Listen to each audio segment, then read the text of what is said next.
Hi అండి, welcome back to our channel Thurpugodavari రుచులు.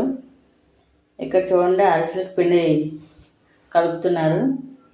అరిసెలకు పిండి కలపాలంటే చాలా బలం కావాలంటండి, నాకు కూడా తెలీదు. చూడండి, జెంట్స్ కలుపుతున్నారు, లేడీస్ పిండి వేస్తున్నారు. అరిసెలు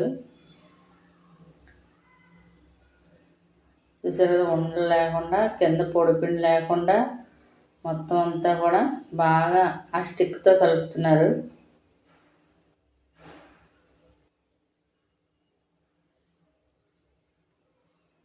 పల్లెటూరులో అరిసెలు తయారీ విధానం అండి ఇది. మొత్తం ఇక్కడ సైడ్లు కానీ అంచులకు కానీ పొడిపిండి లేకుండా మొత్తం అలా కలుపుతున్నారు. పిండి ఉండల కింద లేకుండా బెల్లం పాకం పట్టుకుని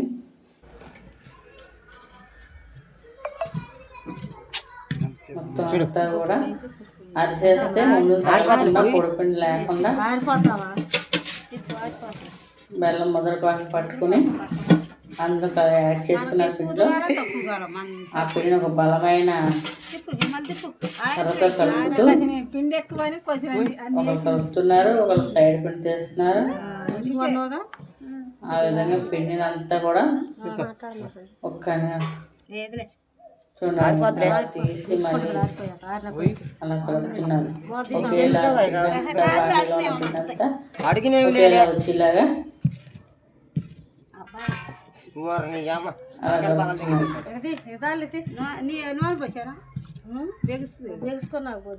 చూస్తున్నారుగా.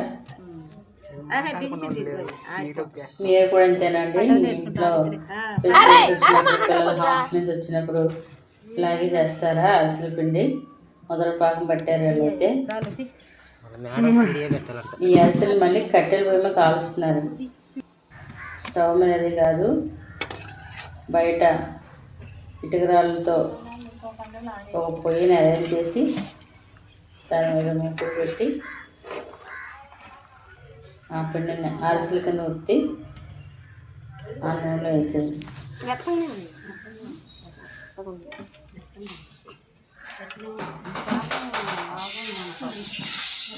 అది మళ్ళీ గోల్డెన్ బ్రౌనిష్ కలర్ వచ్చేదాకా దాన్ని వేపి ఒక సైడ్ కాలిన తర్వాత మళ్ళీ రెండో సైడ్ దాన్ని టర్న్ ఆఫ్ చేసుకుని మా వాళ్ళు అయితే ఈ విధంగా చేస్తున్నారు అరిసెలు. కానీ ఎంతైనా కట్టెల పొయ్యి మీద చేసి ఏమంటాయి చాలా టేస్టీగా ఉంటుందండి. మా నాయనమ్మ మా అమ్మమ్మ ఆ టైంలో చేసేవారు. ఇప్పుడు మళ్ళీ కట్టెల పొయ్యి మీద చేస్తున్నాం.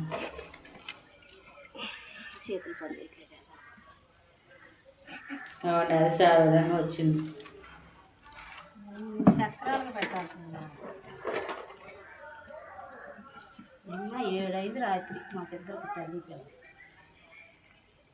ఓకేనండి, మీకు నచ్చితే మా ఛానల్ లైక్ చేయండి.